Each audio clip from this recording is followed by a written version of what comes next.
제가 교회에 대한 것들을 조금 설명을 하고 말씀을 보겠습니다. 그 화면을 좀 띄워주세요. 예.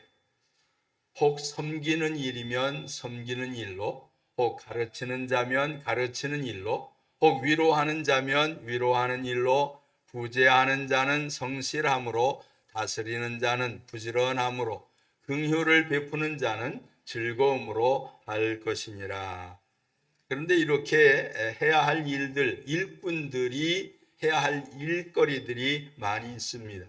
일거리에 대해서 일하는 분들이 조금씩 다르다라고 하는 것이에요. 물론 다 같이 할 수 있어요. 하지만 전문적으로 어느 분야에서 더 효과를 나타낼 수 있는 그러한 일들이 우리에게 있는 것이지요. 그래서 하나님이 교회를 세우셨습니다마는 교회 안에도 여전히 이런 여러 가지 일거리들이 사람들에게 맡겨지는 일들이 있게 되어지는 것이에요. 성경에 있는 말씀을 보면 이렇게 앞에 걸 좀 볼게요. 여기 한번 봅시다. 내가 이 반석 위에 내 교회를 세우리니, 이제 주님이 교회를 세우셨다라고 하는 것. 그런데 교회를 세우시고 나서 본인 스스로만 끝난 것이 아니라 여기에 연결되어진 분들을 주님이 만드셨어요. 그래서 두 번째 보면 사도들과 선지자들의 터 위에 세우심, 이렇게 표현했는데 그리스도 예수께서 친히 모퉁이 돌이 되셨다라고 합니다. 그 말은 뭐냐면 기초를 놓고 그 기초를 놓은 위에다가 집을 지어 가는데 제일 밑에 들어가는 기초, 시작을 하는 이 모퉁이 돌이라고 하는 코너스톤, 그렇게 하는데 모퉁이 돌이라고 하는 기준이 되어지는 돌을 세우고 그리고 나서 그 옆에다가 연결을 해서 이렇게 집을 지어 올라가게 되어집니다. 그러니까 예수님이 없으면, 기준이 없으면 아무것도 할 수가 없어요. 그래서 예수님이 기준이 되어지고 예수님 옆에 사도들과 선지자들을 세워서 교회의 기초가 되게 했어요. 그 기초가 되게 한 이후에 그 위에다가 이제 한 단계 한 단계 이렇게 쌓아 올라가게 되어지는데, 바로 그것이 역사 속에서 우리들이 지금 교회의 조직을 세우고 교회의 직분을 세우고 교회의 일꾼들을 세워서 해 나가는 그러한 일들입니다. 그러니까 주님이 세우신 교회가 혼자만 주님의 교회 이렇게 표현하는 것이 아니라 주님이 연결되어진 사도들을 통해서 그 위에다가 세워놓았기 때문에 사도들을 인정하지 않을 수가 없어요. 사도들을 인정을 하고 그리고 나서 그 위에 사도들이 전해서 예수 믿게 되어지고 구원받은 사람들이 그 다음 세대, 그 다음 세대, 그 다음 세대 계속해서 이렇게 올라가서 저와 여러분이 살고 있는 21세기까지 연결이 되어져 있습니다.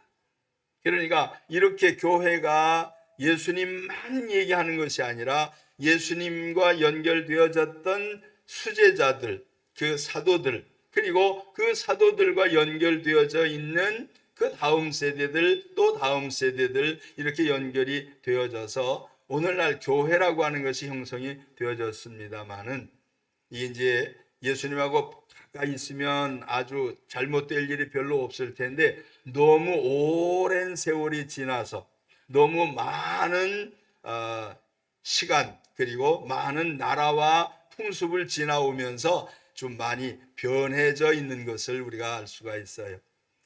그러다 보니까 원래의 주님의 뜻이 중간중간에 조금 이렇게 변질되어져서 뭔가 좀 잘못되어져서 전달되어진, 주님은 하셨는데 전에 들은 사람이 그렇게 들을 수가 있는 거예요. 그러다 보니까 잘못 전달이 되어져서 오늘날 교회의 부작용이 대단히 많이 있는 것은 사실입니다. 그러나 그럼에도 불구하고 우리가 원 주님에게 가까이 갈 수만 있다고 하면 우리는 좋은 교회로서 주님이 인정하시는 그러한 인정받는 교회로서 성장을 해갈 수가 있는 줄로 믿습니다. 변질되지 않은 것, 그것은 가장 가까이 있는 것, 그런 의미가 되겠죠. 바로 그것은 성경을 근거로 해야 되는 것이에요. 성경은 예수님이 제자들을 통해서 또는 구약의 선지자들을 통해서 성경을 기록을 하셨습니다마는 그 기록되어진 그 성경 말씀을 근거로 해서 어느 시대가 되었든 얼만큼 많이 떨어졌든 상관없이 그 성경을 근거로 해서 신앙생활을 한다고 하면 우리는 잘못될 일이 사실은 없습니다. 그러나 성경을 해석하는 일들도 요즘은 좀 많이 달라졌어요. 여러분이 좀 컴퓨터에 대해서 아시면 AI라고 하는 것을 얘기를 들으실 겁니다. AI라고 하는 것은 인공지능 그런 거 얘기인데 그 인공지능이 지금은 성경도 얘기를 하고 있어요. 그런데 사실은 이 인공지능은 사람이 그 속에다가 데이터를 집어넣어서 비로소 결과가 나오는 것인데 좋은 것을 넣으면 좋은 결과가 나오지만 나쁜 것들이 들어가게 되어지면 나쁜 것이 나올 수밖에 없는 그러한 구조입니다. 그러니까 정말로 성경 있는 그대로 변질되지 않은 바꿔지지 않은 성경만 가지고 얘기한다고 하면 틀림이 없지만 사람들이 해석을 한 것, 사람들이 거기다가 살을 붙이고 거기다가 뭔가를 더하여 놓은 것들, 그리고 해야 될 말을 빼버린 부분들 때문에 잘못 전달되어질 수 있다고 하는 것을 우리는 알아야 합니다. 신앙생활이 그래서 현장에서 신앙생활을 하는 것이 중요합니다. 물론 집에서도 설교 들을 수 있고 혼자서도 기도할 수 있습니다만은 우리가 모여야 하는 그 교회가 되어야 하는 그 의미는 함께 하나님이 동일한 공간에서 동일한 은혜로 동일한 것을 느낄 수 있도록 하시기 위한 하나님의 역사임을 아시기를 바랍니다. 그래도 하나님은 하늘에만 계시지 않았고 사람의 모습으로 이 땅에 오셔서 사람들을 모으셨고 그 모으신 그 모임을 가리켜 교회 이렇게 얘기를 하셨는데 하나님도 그렇게 하셨다고 하면 오늘날도 여전히 우리들도 모임이 꼭 필요한 것이에요. 이렇게 모임이 있다가 보면 둘 이상만 모이면 꼭 의견 충돌이 생기지요. 두 사람이면 한 사람이면 내 마음대로 내 생각대로 내 계획대로 하면 문제가 없어요. 근데 둘이 되어지면 조금씩 서로 다른 부분들이 생겨지는 거지요.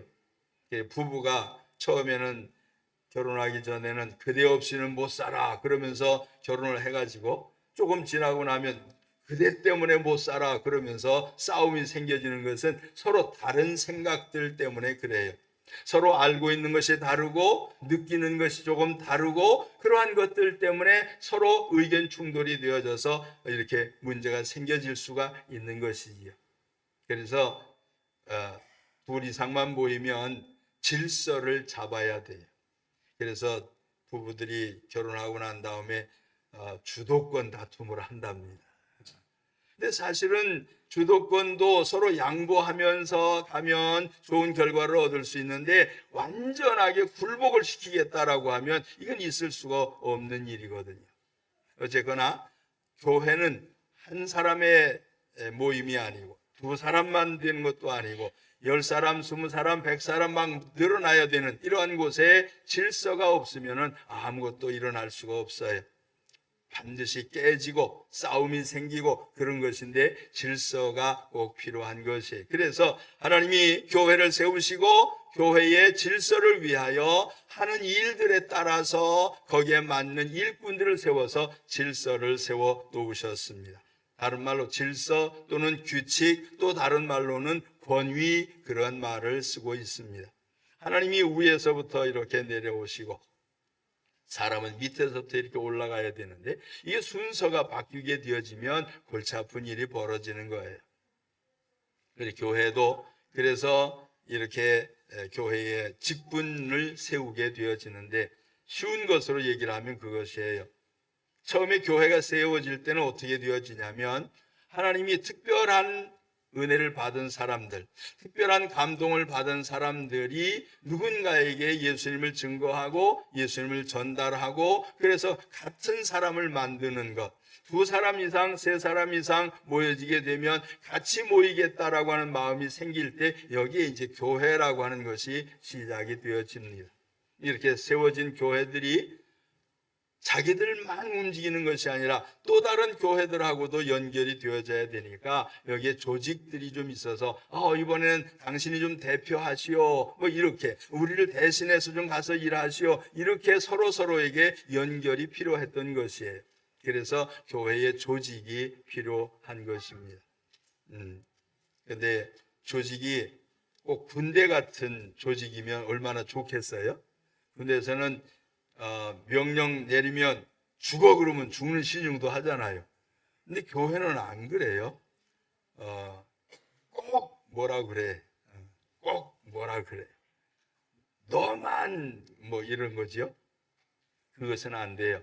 위에서부터 내려오는 말씀이 물이 위에서부터 아래로 흘러내리듯이 그렇게 꼭 위에서부터 내려오는 것이 있어야 되고, 올라갈 때는 계단을 올라가듯이 그렇게 올라가는 과정들이 꼭 있어야 질서가 잡히도록 되어져 있습니다. 그래서 교회의 중심이라고 표현하면 어떨는지 모르겠지만 사도들 위에 그런 표현을 썼어요. 이것은 하나님께서 보내신 자라고 하는 것, 하나님이 특별히 명령하신 자라고 하는 의미입니다. 그러니까 하나님에게 특별한 명령을 받고 하나님의 명령에 순종을 해서 이 일을 시작을 한, 교회를 시작을 한 그러한 분들이 있는 것이에요. 사도 바울도 그렇게 우리에게 가르쳤어요. 다른 사람에게는 내가 사도가 아닐지라도 당신들한테는 내가 사도입니다. 그렇게 얘기를 했단 말이요. 우리가 나이가 들면 결혼을 하고 모두가 다 부모가 되어지지요. 근데 내가 부모입니다라고 하는 말은 다른 사람한테는 그 말을 쓸 수가 없어요. 내가 낳은 자식들에게만 내가 너의 부모다라고 하는 말을 쓸 수 있는 것처럼 특별하게 교인들과의 관계 속에서 사도와 같은 하나님이 연결시켜 준 구원의 자리에 들어오게 되어진 이러한 관계들이 분명하게 있는 것이에요. 그 과정들을 인정할 수가 있어야 됩니다. 그래서 성경에도 표현을 보면 내가 복음으로 너를 낳았도다 그렇게 표현을 하기도 해요. 그러니까 교회 안에서는 언제나 위에서부터 이렇게 질서가 내려오는데, 이 한두 사람이면 다 관리할 수 있지만 사람이 많아지면 관리하기가 어려워져요. 특별히 해야 할 일을 시킬 때도 힘들고, 아니 그것은 좀 두 번째라고 하더라도 누군가가 아프면, 누군가가 괴로워하면, 누군가가 근심이 생기면 가서 위로해주고 격려해주고 그래야 되는데, 이게 시간과 공간의 제한이 있어서 이쪽에 가면 이쪽에는 가지 못하는 일이 생기잖아요. 그래서 대신 가야 할 사람들을 세우게 되어진 것이 오늘날 교회의 직분자들인 것을 아시기를 바랍니다. 두 가지 의미에서의 직분의 요소를 표현할 수 있어요. 하나는 물리적인 것들과 물질적인 것들을 대신 할 수 있는 분을 얘기하고 있어요. 이것이 성경적인 표현을 보면 교회의 집사 그 표현입니다. 이 일을 맡은 사람, 무슨 일을 맡았어요? 물리적인 일들을 하고 있는 거예요. 성경에 표현하고 있는 그 물리적인 일은 사람들에게 양식을 나눠주는 일이었어요. 먹을 것을 갖다 주고 먹을 것 없다 막 아우성을 치니까 그 사람들에게 갖다 주는 그 일들을 대신했다라고 표현을 하고 있습니다. 그래서 물리적인 일들, 힘으로 할 수 있는 일들, 시간과 공간 속에서 뭔가 움직일 수 있는 이러한 일들이 대신 할 수 있는 사람들이 필요합니다. 집에 두 사람이 결혼해서 살면 둘 중에 하나는 꼭 뭔가 들었다 놨다 하는 일들을 해야 되잖아요. 그 일들처럼 물리적인 힘으로 할 수 있는 일들, 시간으로 할 수 있는 일들, 그러한 일들을 대신 맡은 분들이 교회의 일꾼 의미에서 그것이 교회의 집사 그렇게 표현을 하는 겁니다. 그런데 오늘 보면 권사라고 하는 표현이 있어요. 이것은 심리적인 일들 더불어서 영적인 일들에 대신하는 직분입니다. 다른 말로 표현하면 담임 목회자의 마음, 생각, 그 영적인 일들을 조금 도와주는 의미에서 했던 것이에요. 이 역사의 기록을 보면 성경에는 이렇게 앞에서부터 나오지만 실질적으로 권사라고 하는 직함을 주어서 일을 하게 했던 것은 1700년대에 어떤 영국의 그 웨슬리라고 하는 그분이 자기가 다니다가 힘드니까 대신 좀 보내야 되겠다 이래서 직함을 만들어서 권사직을 만들기 시작을 했고, 미국에서부터 이 권사 직분이 시작이 되어져서 오늘날 한국에까지 왔습니다. 이 한국에서는 특별히 감리교회에서 처음에 시작을 했는데 이것이 이후에는 장로교에서도 시작이 되어졌고, 또 때로는 여성분들에게 이것이 주어졌다가 지금은 남성분들에게도 이 직분이 주어지고 있어요.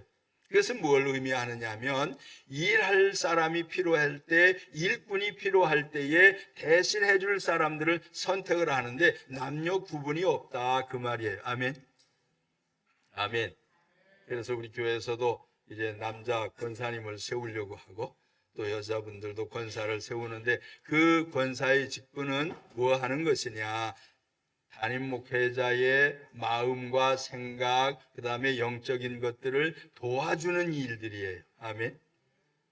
저를 움직이면 안 돼요. 담임 목회자의 목회 방침을 움직이면 안 돼요. 돕는 자예요. 예를 들어서 어느 회사에서 오너가, 사장이 직원을 선택을 했는데, 직분자를 선택을 했는데 그분이 사장을 움직여요. 사장님 그 투자 잘못했습니다. 하지 마시오. 내가 하라는 대로 하시오. 이러면 어떻게 돼요? 그 회사는 누구 회사가 돼요? 그 과장님 회사가 되어버려요.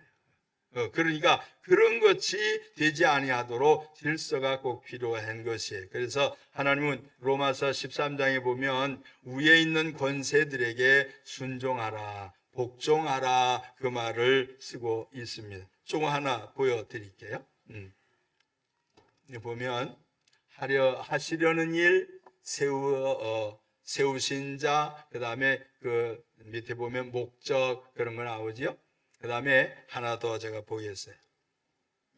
여기 한번 보겠습니다. 각 사람은 위에 있는 권세들에게 복종하라.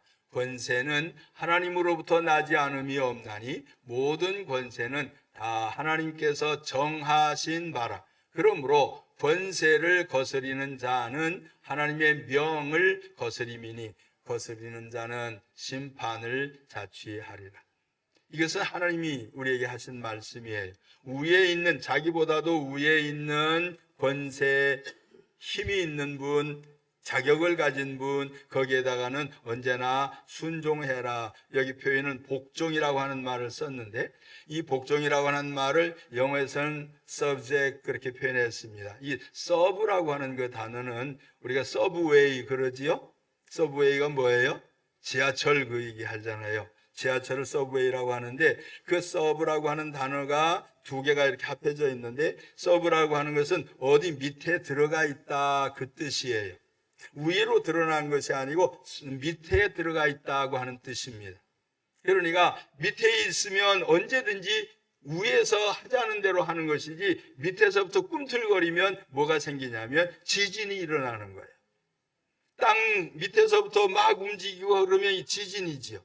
위에서 있는 것을 잘 받쳐주는 것이 아래 땅에서 할 일인데, 땅이 막 뒤틀리고 움직이고 그러면 이건 지진이 일어나는 거예요.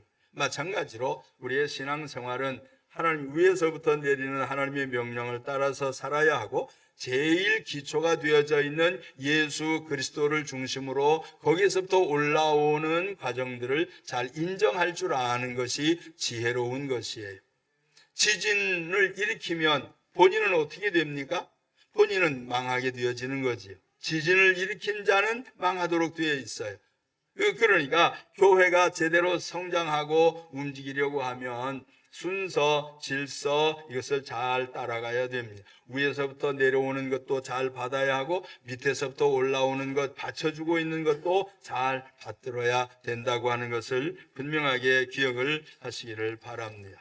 사람이 땅에서 사는 동안에 하고 싶은 일들이 너무 많아요.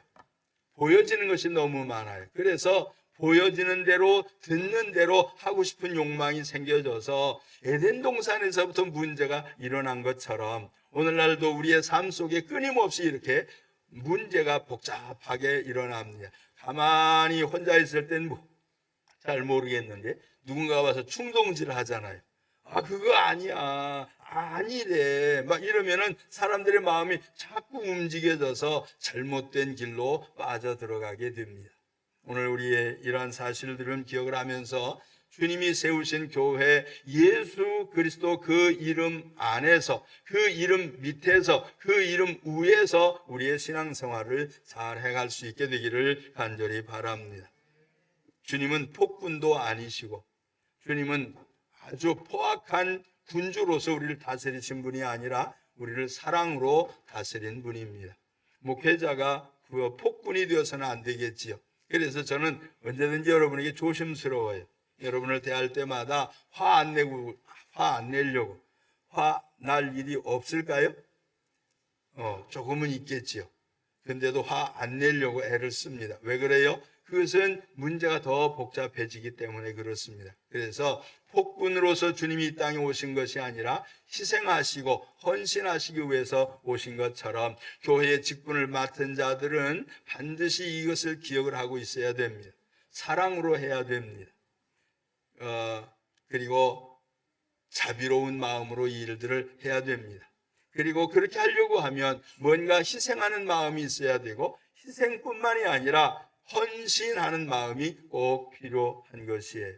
그렇게 되어질 때에 비로소 제대로 된 반석 위에 세워진 교회, 주님이 세우신 이 교회가 튼튼하게 세워져가는 이러한 과정들을 우리가 일으키게 되어질 것입니다. 마지막에 주님이 심판하신다고 했는데 그 심판을 우리가 견딜 수 있는 자들, 주님이 우리를 세우실 때 너 믿음이 참 좋았다, 너 신앙생활이 참 좋았다 라고 하는 금보다 귀한 믿음의 삶을 살면 불로서 심판하시게 되어질 때 반드시 견디게 되어지는, 더 금이 빛나게 되어지는 그러한 일들을 우리는 경험을 하게 되어질 것입니다. 그래서 교회는 그렇게 가야 합니다. 하나님이 위에서부터 내리시는 것들을 받아서 잘 밑에까지 전달이 되어야 돼요. 제가 과거에는 여러분들의 집들을 신방을 많이 했었잖아요. 그런데 현대 와가지고는 신방을 못하고 안 하고 있어요. 그게 이유가 또 하나 있긴 하지요. 요즘 시대는 오는 걸 별로 안 좋아하는 시대래요. 그래서 집에 방문을 하더라도 꼭 연락을 하고 가야 돼. 연락을 안 하면 문전박대를 당해. 문 걸어 잠그고 있으면서도 없다 그러고서 모른 척하고 있대요. 아니, 우리 교인들 말고 제가 딴 데서 들은 소리예요. 그러니까 그렇게 목회자가 신앙적으로 좀 격려하고 좀 가서 도와주고 위에서 기도하고 그러고 싶어서 방문을 해도 오지 말라 그러고 온다 그러면 도망가 버리고 바쁘다고 전화 딴소리하고 그런 일들이 너무 많이 생겨져서 목회자와 더불어서의 관계가 자꾸 멀어져 가는 시대를 우리가 살고 있습니다.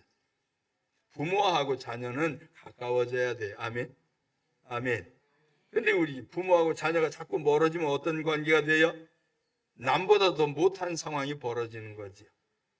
그래서는 안 됩니다. 반드시 가까워지도록 돼야 되는데 그렇다고 해서 제가 여러분을 전부 다 쫓아다닐 수는 없잖아요. 주일날 교회 못 오시면 왜 못 오셨는지 궁금하고, 그렇죠?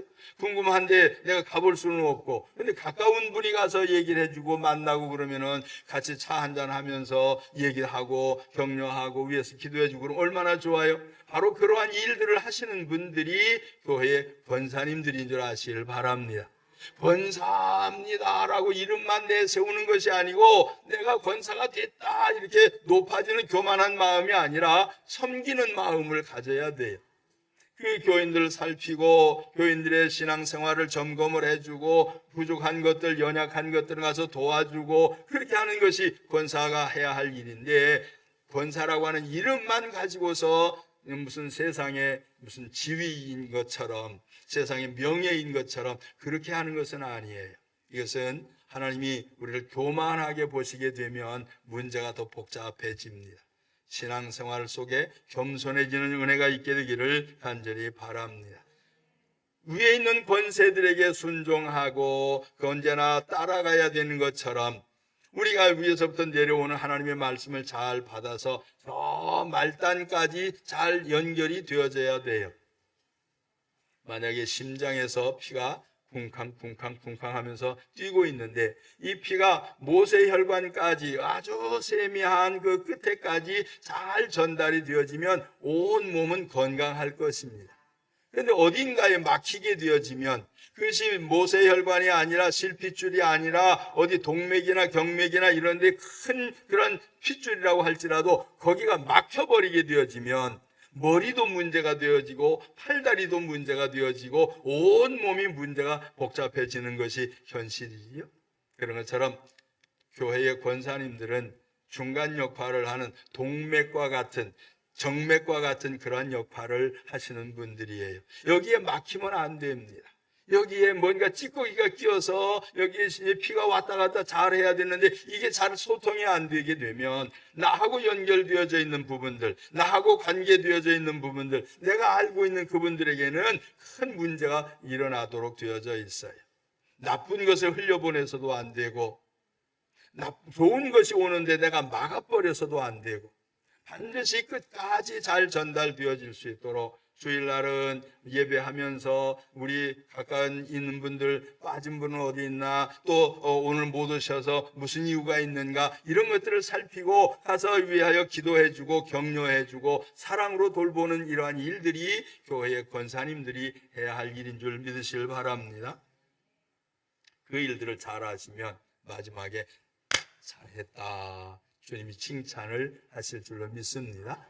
나만 내 신앙만 그게 아니고 내가 누군가에게 연결을 해야 돼요. 내가 누군가에게 은혜를 좀 전달을 해야 돼요. 하나님의 나라에 대하여 받은 은혜에 대하여 주일날 받은 거 주일날 느낀 거 가서 전달해 줄 수 있는 그러한 신앙생활을 하면 교회는 자꾸 실핏줄이 많아져서 점점 더 튼튼한 교회로 점점 더 강력한 힘을 얻을 수 있는 좋은 교회로 성장해 갈 줄로 믿습니다.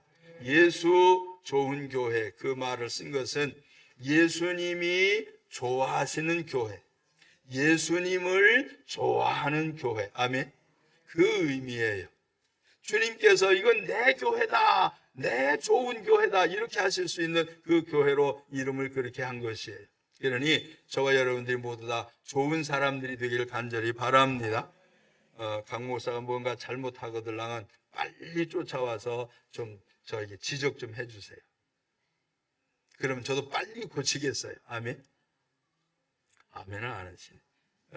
저도 고쳐야 되잖아요. 고칠 거 있어요. 저도 고치려고 합니다. 그리고 또 뭔가 이게 좀 좋은 걸 받았으면 그렇게 해야지라고 하는 그 생각을 잘 결정을 하고 결심을 하고 그대로 실천하게 되어질 때 여러분은 튼튼한 신앙자로서 칭찬 듣는 그리고 주님이 보상하시는 보상을 받는 은혜가 있게 될 것을 확실히 믿습니다. 주님이 교회를 세우셨어요. 교회의 중심이 되어지는 인물을 주님이 전도자로 세워서 선교사로 세워서 교회의 목사로 세워서 교회가 중심이 돼서 움직입니다. 그 목회자를 돕는 분들이 교회의 권사님들이요 집사님들이요 그런 직함을 가진 분들이에요. 내가 할 수 없는 일들을 좀 해주시오라고 부탁하면서 임명을 하는 것이 그 직분이란 말이에요. 물리적인 일들, 물질적인 일들 그 일을 열심히 잘 해주시고 그리고 심리적인 것, 마음에 대한 것, 심령에 대한 것, 영적인 것들을 위해서 여러분이 위하여 기도해주고 하시는 이러한 분들이 다 되기를 간절히 바랍니다. 이제 너무 어리면 어른들한테 쫓아가서 뭐가 필요해요? 도와드릴게요. 이러면 조금 그렇지요. 어른들이 가서 밑에 사람들한테 내가 뭐 좀 도와주면 좋을까? 그러면 감동이 오지요. 아멘. 그런 것처럼 우리 어른들은 꼭 그 일들을 해 주시기를 부탁을 드립니다. 좋은 교회의 좋은 직분자들이 되어져서 주님께 칭찬 듣고 또 사람들에게도 인정을 받는 귀한 교회와 교회의 성도들이 다 되어지기를 간절히 바랍니다. 잘했다 칭찬을 듣도록 하시기를 간절히 부탁을 드립니다. 오늘 이 일을 위해서 이제 임명을 하려고 합니다. 우리 목사님 잠깐 나와 주시고요. 그리고 먼저 우리 집사님들 먼저 제가 호명을 하겠습니다. 집사님들이 올 한 해 동안 교회는 그 집사의 직분이 보통은 두 가지로 그렇게 얘기를 합니다. 하나는 서리 집사 그리고 하나는 안수 집사 그럽니다. 서리 집사라고 하는 말은 1년씩 그렇게 임명을 하는 그런 직분이고요. 안수 집사는 안수를 받은 것처럼 한 번 받으면 끝까지 생애를 마칠 때까지 그 직분을 하도록 되어져 있는 것이 안수 집사입니다. 그리고 이제 권사님들도 안수를 제가 하렵니다. 왜냐하면 하나님이 그 한 번 받은 권사직은 끝까지 가야 되거든요. 나 권사하다가 안 할 거야 그러면 안 돼요. 주님이 부르실 때까지 그 일을 잘 감당하시길 바랍니다. 내가 힘이 없는데 어떻게 해요? 아니, 앉아서 생각은 하시잖아요. 생각하시면 기도하실 수 있잖아요. 아멘. 예, 앉아서 기도하시고 뭐 움직이는 거는 젊은 우리 집사님들이 하고 못 움직이는 거는 우리 권사님들이 기도로서 하고 영적으로 하고 그렇게 해 나가게 되었으면 좋겠어요.